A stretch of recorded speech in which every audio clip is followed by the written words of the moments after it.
निकिता विष्णू शेंडे या MPSCच्या परीक्षेची तयारी करत आहेत आणि तिला ह्या MPSCची परीक्षा पास करता यावी यासाठी तिला राष्ट्रवादी काँग्रेस पक्षाच्या वतीने मी शुभेच्छा देतो आणि तिला भाऊंकडून जो टॅबलेट मिळणार आहे तो घेण्यासाठी मी तिला व्यासपीठाकडे येण्यासाठी विनंती करतो. तर टाळ्यांच्या गजरामध्ये आपण तिचं कौतुक करायचं आहे, तिला शुभेच्छा द्यायचं आहे. म्हणजे माणसाची जिद्द माणसाला कुठपर्यंत नेऊ शकते. आपण सर्वजण दैवाने सुबल आणि सर्व कोणी दिव्यांग नाही, पण दिव्यांग असताना देखील तिची जी शिक्षणाप्रती किंवा तिच्या ज्या ध्येयासाठी जी तडफड आहे समोर घेऊन बोलता नाहीयेत. पण आता 2023 मध्ये असं झालं की ड्यू टू रेटिना डिटॅचमेंट माझी पूर्ण विजन गेली. माझी राईट आईची विजन 2017 मध्येच गेलेली. अँड देन मी तरी 12वी वगैरे दिली आणि त्याच्यानंतर ठीक आहे पार्शली ब्लाइंड होते पण सगळं व्यवस्थित चालू होतं. आणि 2023 मध्ये अचानक माझा लेफ्ट डोळ्याचा पण रेटिना टेअर झाला. मी मल्टिपल सर्जरी केली पण ते नाही झालं व्यवस्थित. त्याच्यानंतर पूर्णच विजन गेली.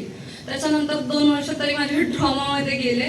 त्याच्यानंतर भरपूर माझ्या ज्या ब्लाइंड फील्डमध्ये मैत्रिणी भेटल्या आणि त्यांनी सांगितलं की पुढे तू शिकू शकते आणि हे रायटर आणि बऱ्याच गोष्टी आहेत. त्याच्यानंतर मी माझं सेकंड इयरचं एज्युकेशन थांबलेलं ते स्टार्ट केलं आणि मी MPSC साठी पण प्रिपेअर करायला चालू केलं. पण प्रॉब्लेम असा झाला की नॉर्मल मुलांसारखं पुस्तकांसोबत अभ्यास करता नाही येत मला.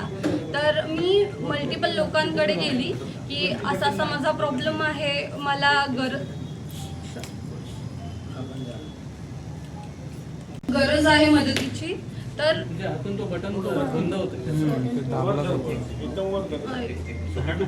मी मागच्या 1-1.5 वर्षापासून मी सगळीकडे जाते की माझा असं प्रॉब्लेम आहे.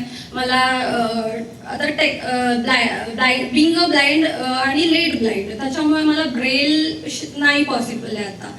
तर मला असं आहे की टेक्नॉलॉजी आणि डिव्हायसेसनं मला अभ्यास करता येईल पण ती मी अफोर्ड नाही करू शकत. तर मी मल्टिपल लोकांकडे गेले की असा प्रॉब्लेम आहे, प्लीज हेल्प करा. हो आता देतो नंतर देतो ते चालू होतं. पण आता असं झालं की माझं सुधाकर काकांसोबत परवा बोलणं झालं. मी काकांना सगळा प्रॉब्लेम सांगितला की काका असं आहे. तर काका म्हणाले तुझ्या पूर्ण एज्युकेशनचं जे काही लागणार जी काही जबाबदारी ती मी घेते.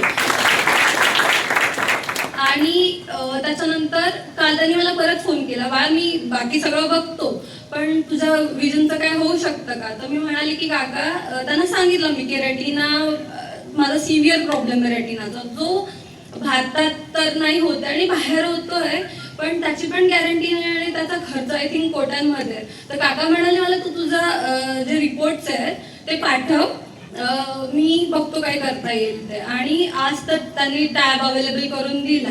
पण असं आहे ना की मला सॉरी मी थोडा पर्सनल बोलते पण बिंग अ ब्लाइंड पर्सन आता 2-3 वर्ष झाले मी बघितलं लोक येतात मदत म्हणून ना ते काठी देतात होतात आमच्या त्याला आमच्या भाषेत केन म्हणतात. आणि त्यांना असं वाटतं की ठीक आहे आम्ही भरपूर मदत केली. पण अशी लोक भरपूर कमी आहेत जे विचार करतात की नाही हिला ह्या काठीची किंवा कुणाच्या याची आधाराची गरज नाही लागली पाहिजे असं करू. आणि त्याचा विचार काल काकांनी केला आणि विचारलं की तू तुझे रिपोर्ट्स पाठव आपण बघू वगैरे.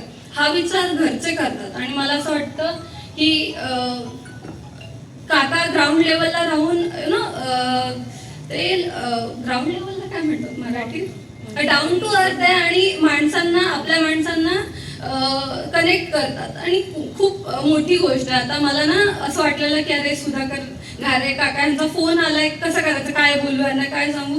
पण एवढा जेन्युइन माणूस माझ्याशी नॉर्मल जसे आपले काका वगैरे असतात घरात ते कसे बोलतात तसं बोलत होते. मला वाटलंच नाही की मी असं कुठेतरी मोठ्या माणसाशी बोलतीये किंवा काय बोलू आरामात. आणि माझं विजनचं झालं किंवा माझ्या एज्युकेशनचं झालं ते बोला मी सांगते. परवा मी काकांना सांगितलं काका असं आहे.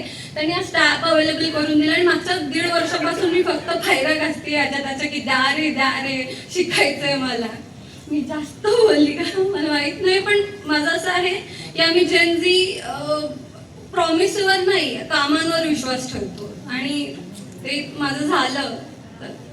एक बोला ना, आय एम व्हेरी ग्रेटफुल त्याच्यासाठी की नाही करत लोक.